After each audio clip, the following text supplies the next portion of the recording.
Well, hello, friends. Today we are going to do some more browser stuff because, well, that's what we are doing at the moment. So I figured today I would do links that have a hash to them. And I forget if there's a Webby name for it, but let me make a test page to show you what I mean. A hash. So it's about like links that are within the same document. They would just, when you click on a link like that, you don't leave the document, but you instead scroll within the current document to a different anchor tag and use like a name to set these up. So we'll call them like section 1. I don't know, like something like this. Section 1. And then we'll put a bunch of these. I don't know, something like that, so that we get some space between these. And let's see. Then let's have like section 1. Maybe we can put these in a list, actually. That would be fun.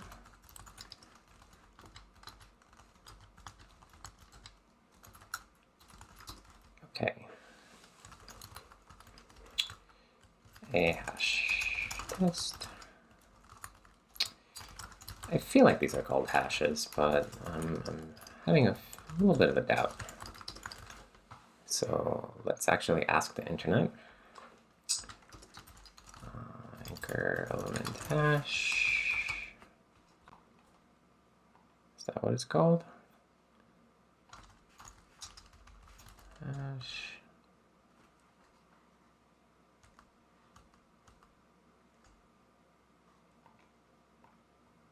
Fragment identifier. Is that the one?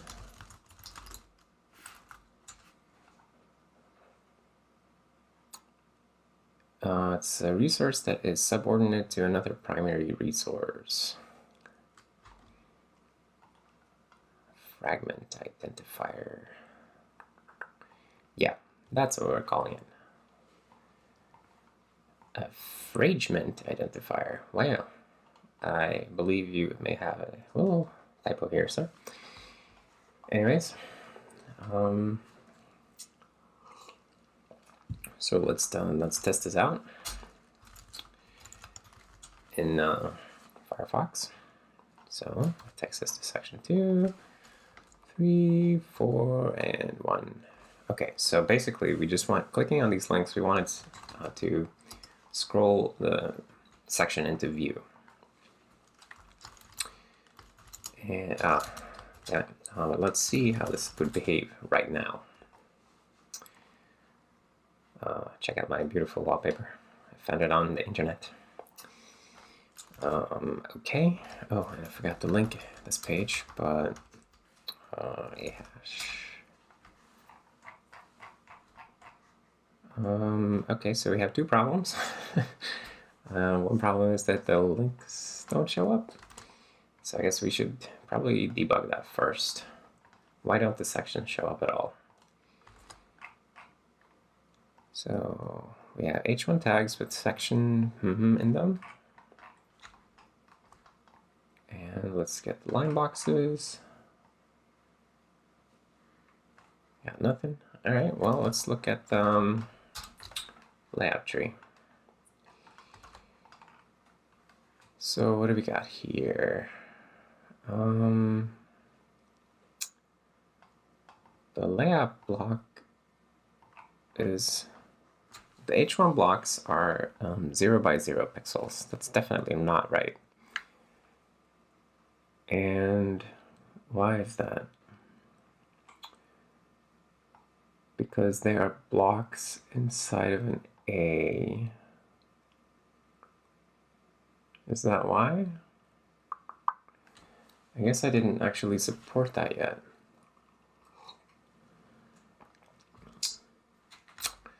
Okay, so I don't handle the case where you have a block inside of an inline at the moment, and that's not what I want to work on right now.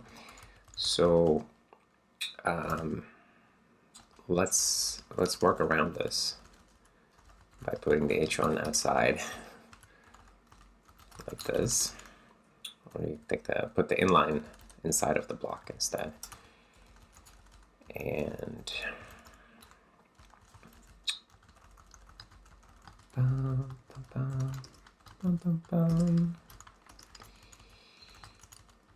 yeah, I'm pressing Control A. It's a very bizarre thing in Vim, but it like jumps to the next number ahead. So like it skips ahead until it gets to a number, and then it increments that number by 1. It's Control A. It's very strange. And then like if I do this, and then I jump 1 step to the right, and then I press it again, start incrementing the next number. I don't know, like it's like this thing that I discovered by accident one day, and it's just become this part of the way I use the editor. And of course, it's a bit annoying in HTML because you have h1, for instance, which makes me stop there, even though my mind doesn't think of this as a number. So when I'm pressing Control A here, I'm expecting to jump here. So it trips me up a little bit, but it is cool. Anyways, let's rename that thing. So a frag, and let's put it in the big list of tests. Element with fragment.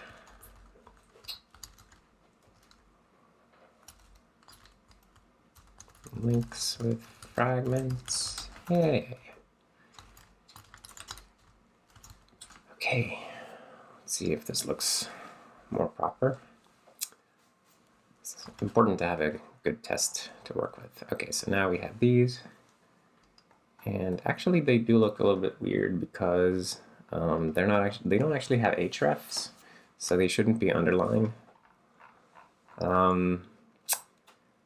But the default style sheet always makes these underlined at the moment, and we can just leave it like that for now, but it's not supposed to be that way. Anyways, when we click on these, then we crash. So we got some work to do. So here,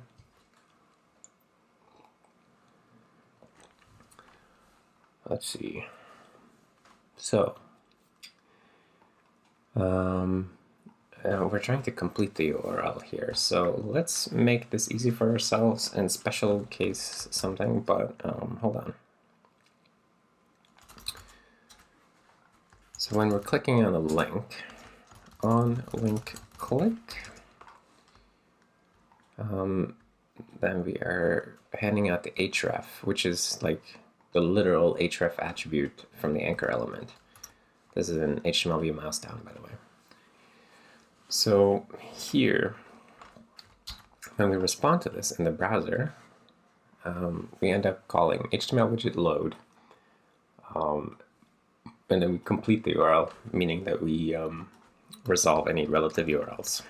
But we can do something here first. So if URL starts with that, then let's do a inner and like an in document jump, or try to. Let's see. Scroll to anchor, let's say, and then I guess we can just pass a substring. Okay, I need some help here. Please tell me what these things are. This QCreator doesn't understand that this is a string right now, which is annoying. Like, I wish it would do that. But I should stop complaining about that and file a bug. Anyways, I just tweaked this so that it gives me auto-completion. So I want to make a substring right after the hash mark, and the length should be, I guess, the rest of the URL. Okay.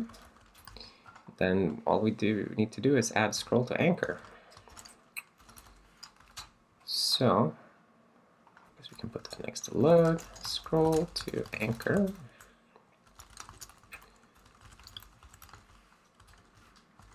Okay, now let's implement this. Scroll to anchor, name. Okay, now we have to find this anchor. So to do that, we are going to element, let's see, m document for each in subtree.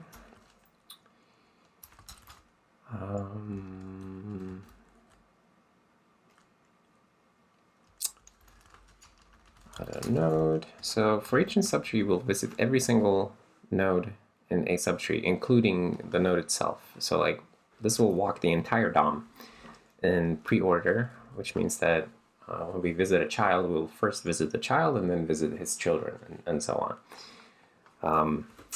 And here we can we could just do if is HTML anchor element node. Well, if it's not that, we can skip over this one. If to HTML anchor element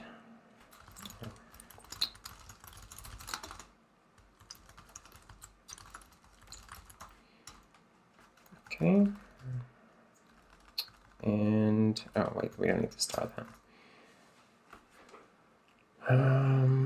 If anchor element dot I guess name is the name that we are looking for.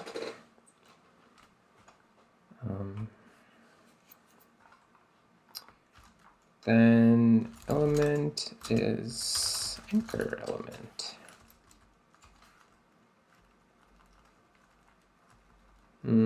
Okay, and then down here, if not element, then we'll return.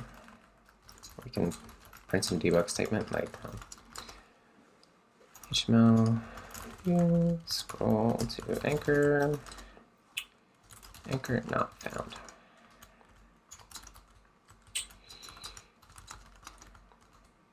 Okay, not terribly exciting, but we should still print it.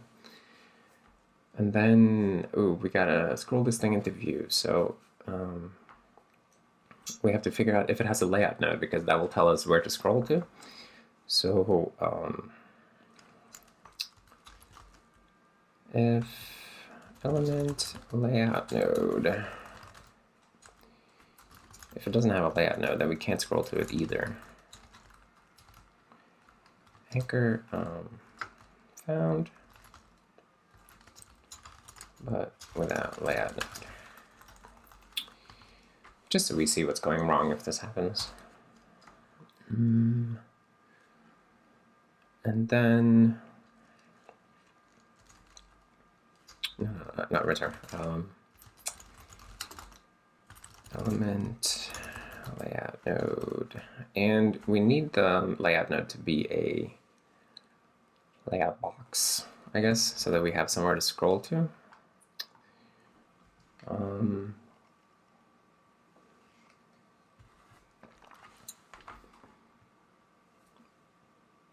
I guess let's say that for now we can only scroll through boxes. And then in the future we could do something like allowing you to scroll to, I mean, we should allow you to scroll to an inline, because an anchor is going to be an inline. Oh, damn it. Okay, so it's going to be a layout inline, which is a layout node with style and box model metrics, but it doesn't have a box itself. So in order to figure out where this inline actually is, I guess I have to deal with this right now. So it's not as simple as just finding the box that you want to scroll to, but we have to actually figure out where is this thing, HTML anchor element, right?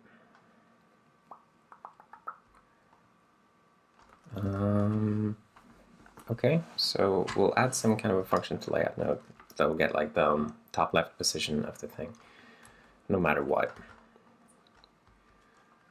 So let's see if we can add a function like that. Oh, let me use it first, and then we'll see how it should be like. So, and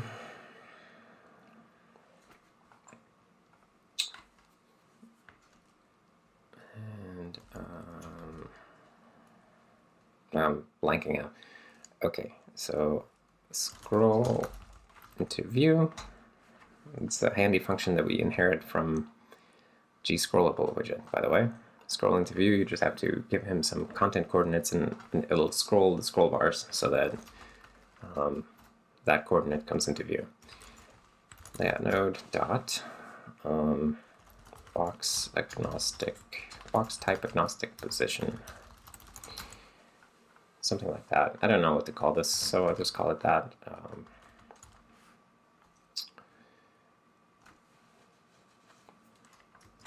Because if it's an inline thing, then the box position is stored inside of the containing block, and if it's a box or a block, then it knows its own position. So that's why it gets a little complicated here. But we'll just add a helper for this, and it will decomplicate or uncomplicate.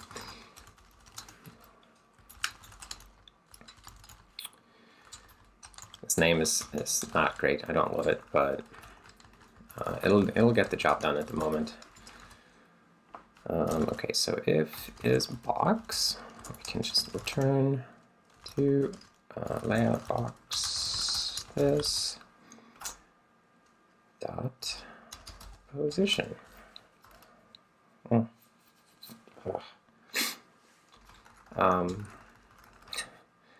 Freaking itchy nose here. And then it's not a box, which means that it's probably an inline. Let's assert is inline. And then assert containing block. Okay, and then we'll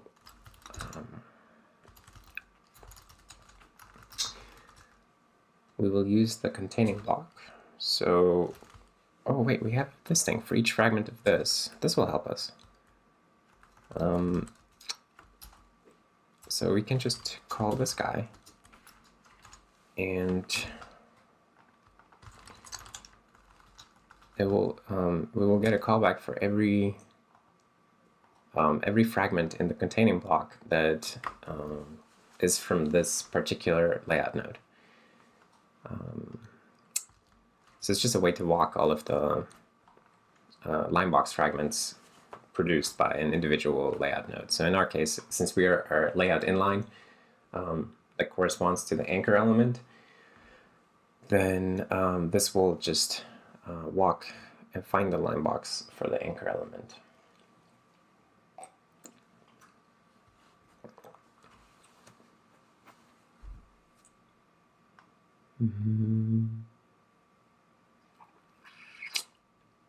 I wonder how that will go, though. We'll see.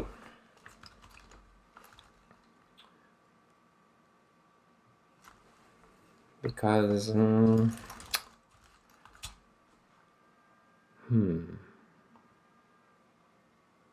feel like we don't have any fragments that correspond to the layout inline itself, just to the text nodes inside of it. We can see the layout tree right here.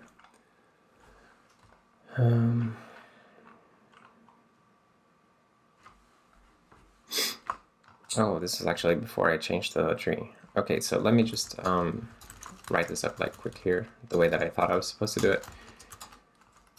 So for each fragment,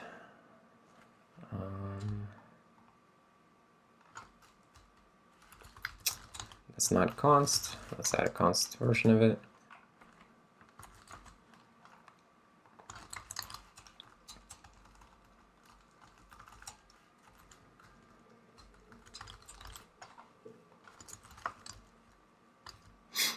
It's okay.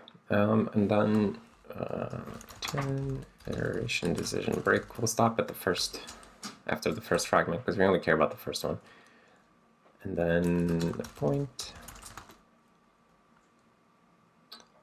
position, and position is equal, or no, we're not comparing it, we're assigning to it, fragment dot rect.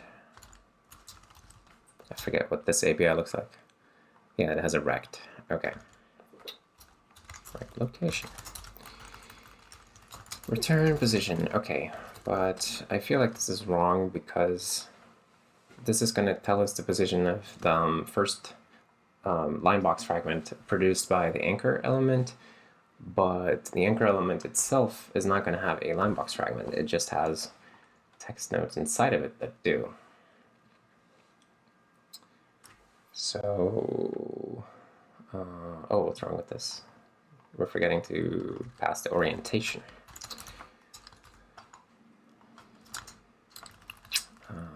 Orientation, vertical? No, what are we supposed to pass? Scroll into view. Oh, I'm supposed to give it a rect. Oh, that's a bit weird. How about we just give it a rect that's 1 by 1.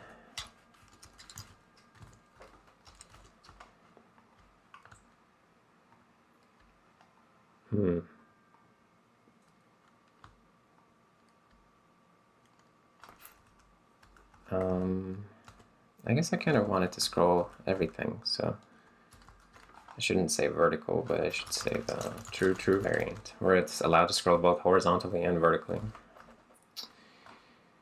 And then, oh, anchor element does not have a member name.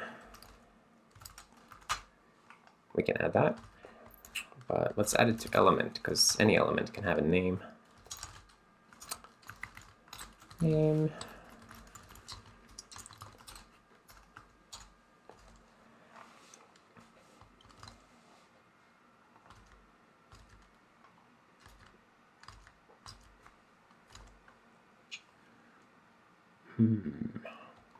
So I'm kind of curious to see how we're going to solve this.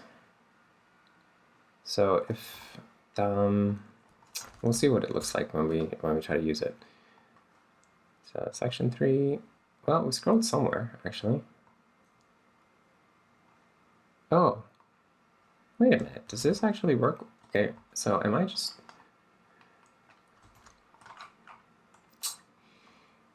Here's the layout inline. And here are the line boxes in the containing block.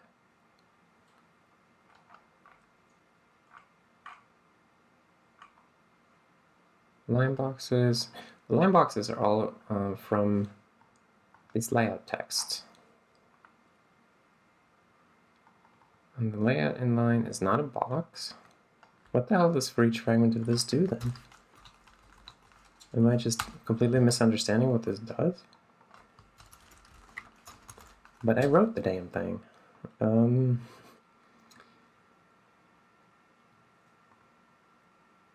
Oh, shit.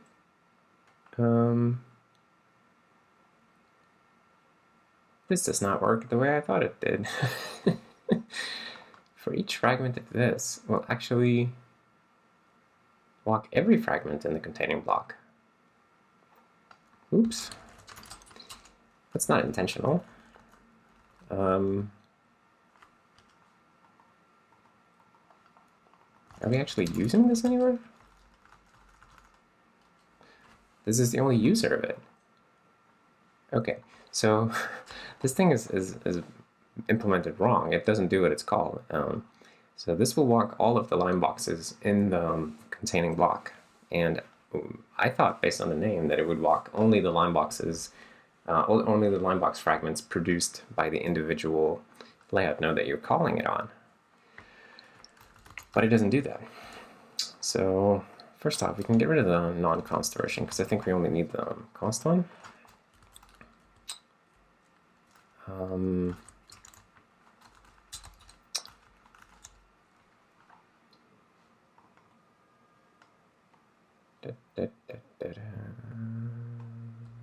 Huh, that's what I thought, but there's a non-const one right there. Dang it.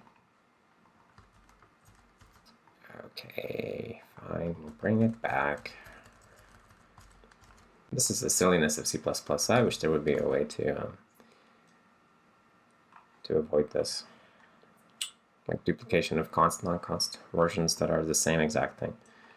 Anyways. So I guess, wait, so it was being used. So I'm just being stupid here. So set needs displayed. Okay. I need to stop talking out of my ass. So it is being used by set needs display. Set needs display will walk every fragment of the containing block. So it will repaint more than necessary.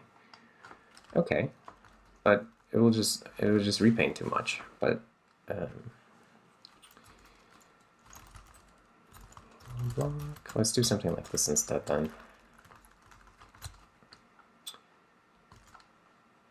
For each fragment. Yeah. And then the API will make more sense.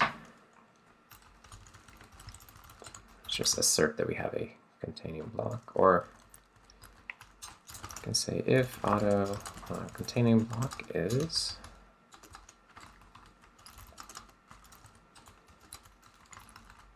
now we'll do the block, something like that. So if we do have a containing block, then we will walk all of the fragments in the containing block.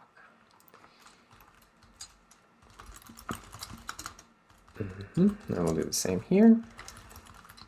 Block for each fragment.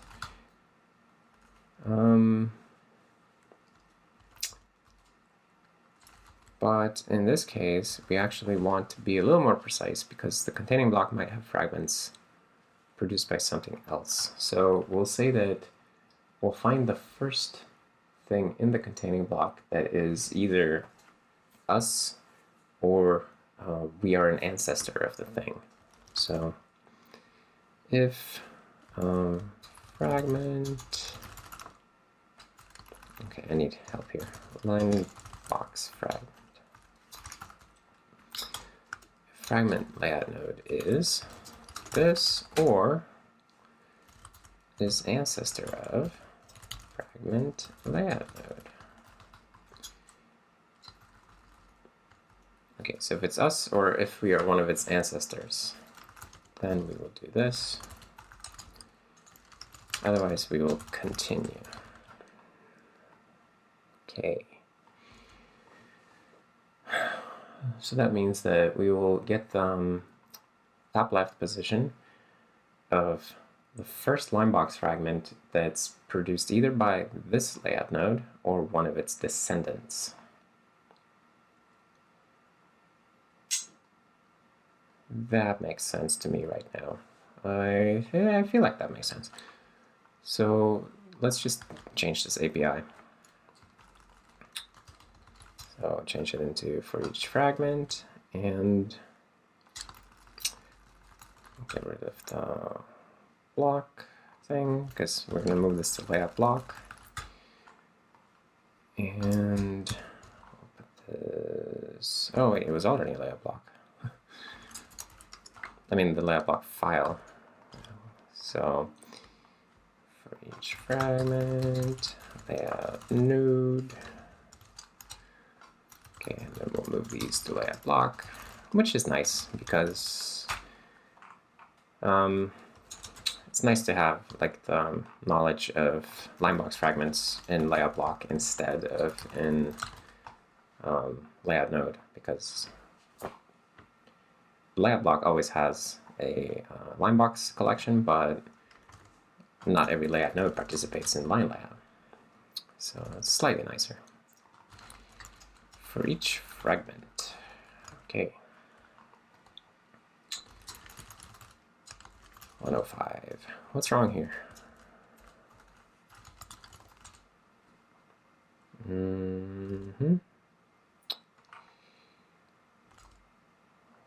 And we are calling it at 105. And why don't you like this?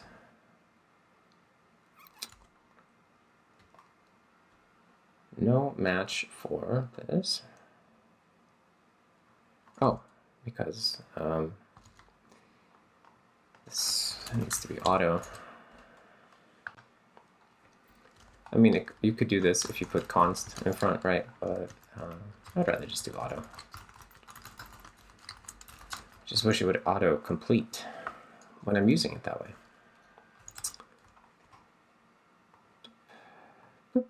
Okay, so now we are scrolling these things into view, except we're scrolling them into view at the very bottom. And we want to scroll it into view at the very top.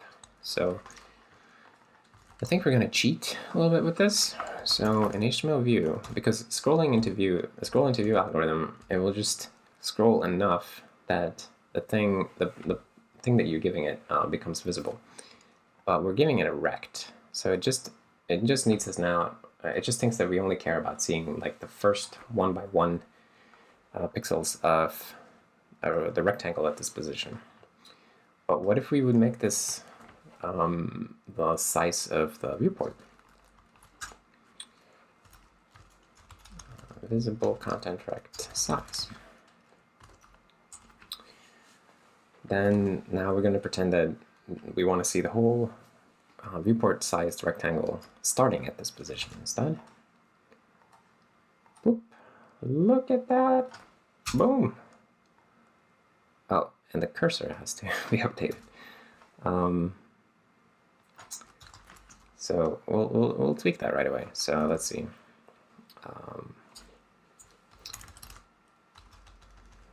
Window set override cursor.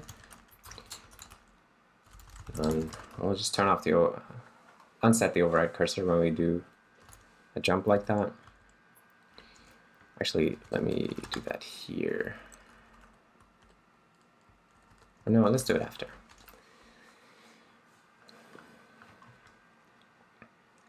Because normally the override cursor only changes in response to mouse move.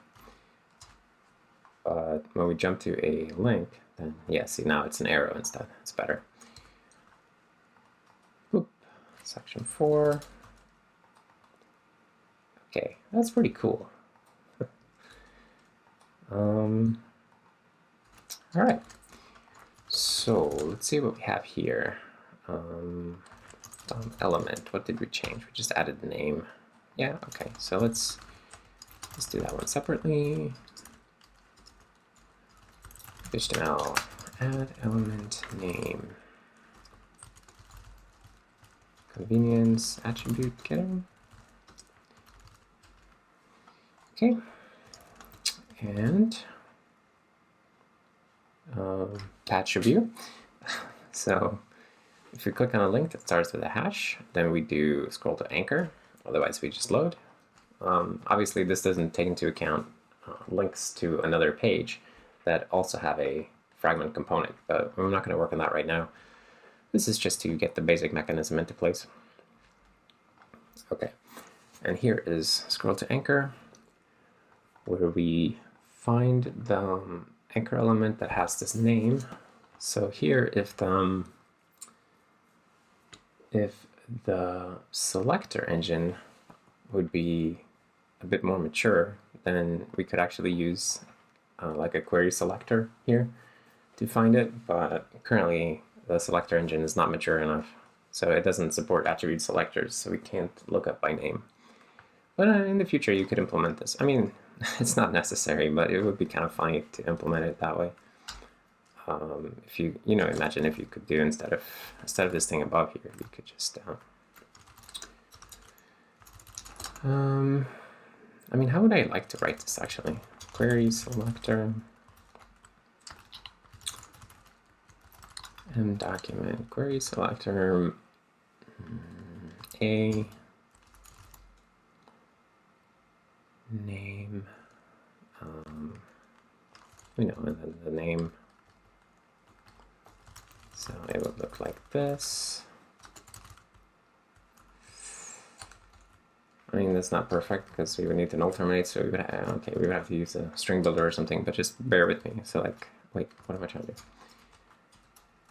do? Actually, this is kind of an awkward way of doing it. I don't want to do it that way. What would be a nicer way of writing this? Document. Find descendant matching. Maybe if you had something like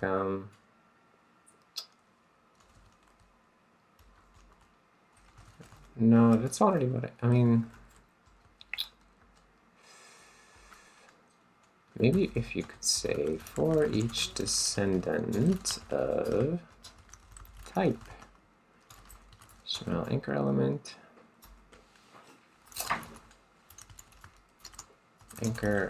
and then you only get called with anchor elements and they're typed correctly, so then you could skip straight to this. That'd be kind of nice. So basically like just cutting out this part, putting that into a template. Anyways, let's not do that right now. I just wanted to think about it a bit. So scrolling to anchor means that we find the anchor element with that name, and then if we don't find it, we say, we didn't find it. Oops, if it doesn't have a layout node, we say, we found it, but it doesn't have a layout node, which means that it's like display none, for instance.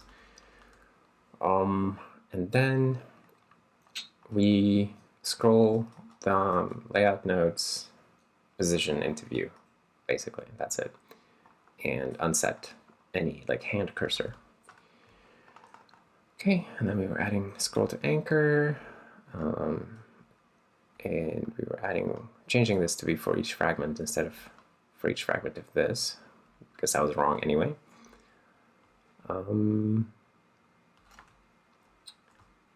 then the way that we compute the box type agnostic position of a layout node is that if it is a box, then we just return the box position. Otherwise, we return the position of the first fragment on a line box inside of the containing block of this layout node that is contributed either by this layout node or one of its descendants. Yeah. Okay, it's a little bit hairy, but it does seem logical. And let's actually add this test file here.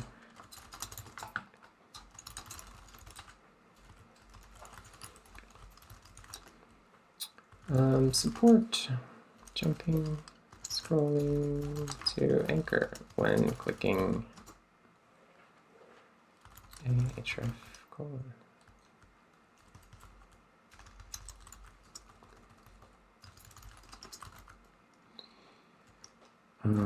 This patch implements basic support for a href foo fragment links.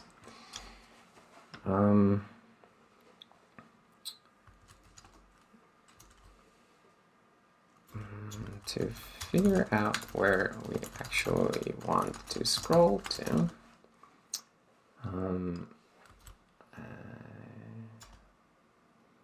we have to do something different based on the layout node's box type. So if it's a regular layout box, I can just use the layout box position. However, if it's an inline node, we use the position. We use the position of the first line box fragment contributed by this layout node or one of its ancestors. Fragment in the containing block as descendants. Yeah, that does seem right. Okay, let's see that one more time because it's pretty cool. Plop. Nah.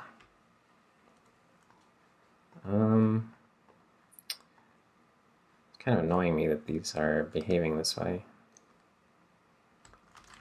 I guess it's because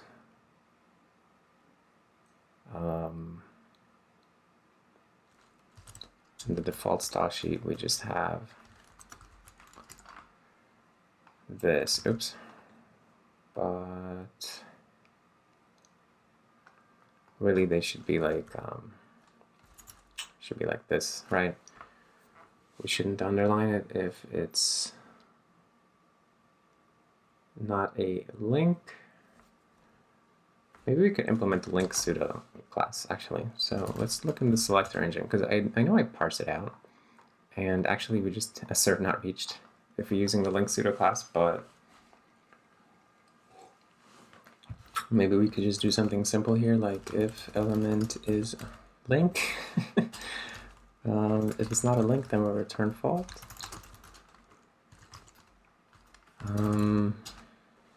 Maybe it's that simple. I mean, this doesn't take into account visited links and stuff like that, but we don't keep track of what's been visited anyway. So these still work. No, these look right. Although when you hover them, they look stupid. But at least it takes care of the first case. And what do you normally do to avoid that anyway? Like a link hover?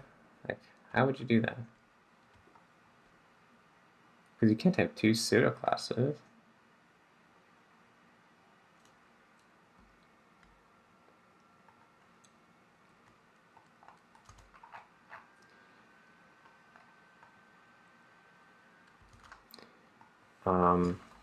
Okay, I feel like this is something I should know, but anyways, let's start with just committing that little tweak there.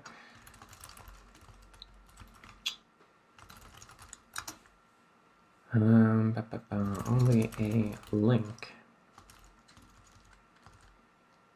Linked anchor A. Elements. Only actually linked elements should be underlined. Blue plus underlined.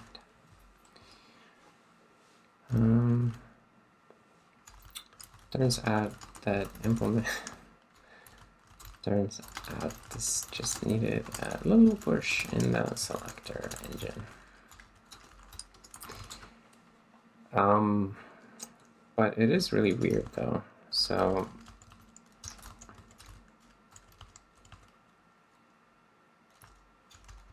welcome. So let me edit this file.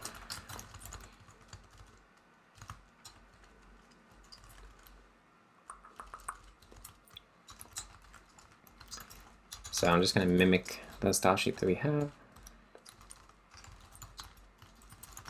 Underline, color blue, and a hover, color red.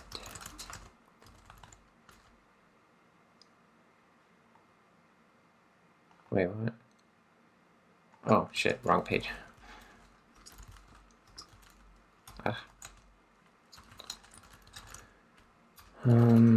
I wanted a frag.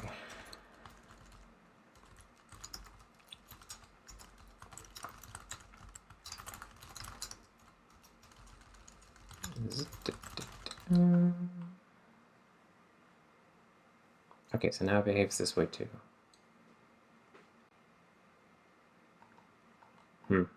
Okay, so I guess that's normal. I don't know why. Like I kept thinking like, well, how do I make it so that only a colon link colon hover? But multiple pseudo classes.